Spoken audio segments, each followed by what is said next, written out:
নমস্কার বন্ধুরা, আমি সৃজা। আজ মহাশিবরাত্রির দিন থেকে আমি নতুন ভ্লগ করা শুরু করলাম। প্রথমেই আপনারা অবশ্যই আমার ব্যাপারে জানতে চাইবেন, তাই বলে দিন আমি থাকি সোনারপুরে, আর এই বছর মাধ্যমিক পরীক্ষা দিলাম। এখন 3 মাস বসা, তাই মা হঠাৎ করে একদিন বলল, চ না আমরা দুজনে মিলে ভ্লগিং শুরু করি। তাই আর কি, শুরুই করে দিলাম। আমার বাড়িতে আমি, মা এবং আমার বাবা তিনজনই সদস্য। এই যে তোমরা বাগানটা দেখতে পাচ্ছ, এটা কিন্তু আমার মা এবং বাবা দুজনে মিলে করে তুলেছে। আমার এতে কোনো অনুদান নেই বললেই চলে। আর হ্যাঁ, আমার ঠাকুমা, দাদু, কাকা, পিসি সবাই কিন্তু থাকে শিয়ালদায়। আজ সন্ধ্যাবেলায় আমি আর মা চলে গেলাম রাজপুরের মহাশিবরাত্রির ঠাকুর দেখতে এবং মেলা ঘুরতে। তোমরাও আমাদের সঙ্গে মেলা দেখো আর ঠাকুরও দেখো, এবং অবশ্যই লাইক, কমেন্ট, শেয়ার করে আমাদের সঙ্গে থেকো।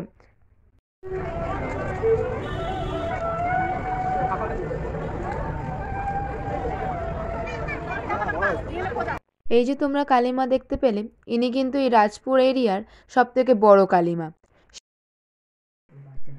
এই মেলা চলে প্রায় 8 থেকে 10 দিন। মেলায় বিভিন্ন ধরনের দোকান, ঠাকুর পুজোর সামগ্রী, তারপরে বাচ্চাদের খেলার জিনিসপত্র, মাটির খেলনাবাটি, আরও অনেক কিছু। তাছাড়া এখানে কিন্তু মার পাশাপাশি অনেক ধরনের বিভিন্ন মূর্তি দেখতে পাওয়া যায়।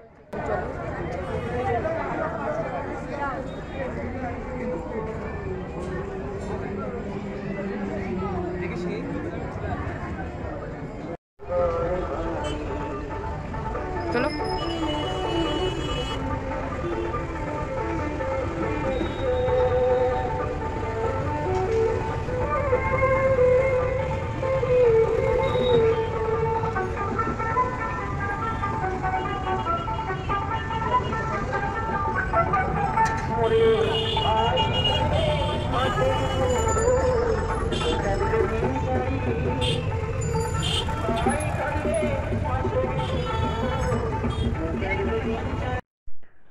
ঠাকুর দেখা শেষ করে এবার চলে এসেছি মেলা প্রাঙ্গণে।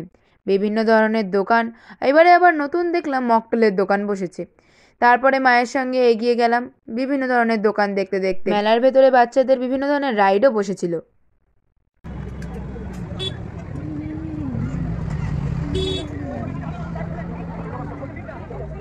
আজ এত পর্যন্তই, আবার দেখা হবে সামনের দিন।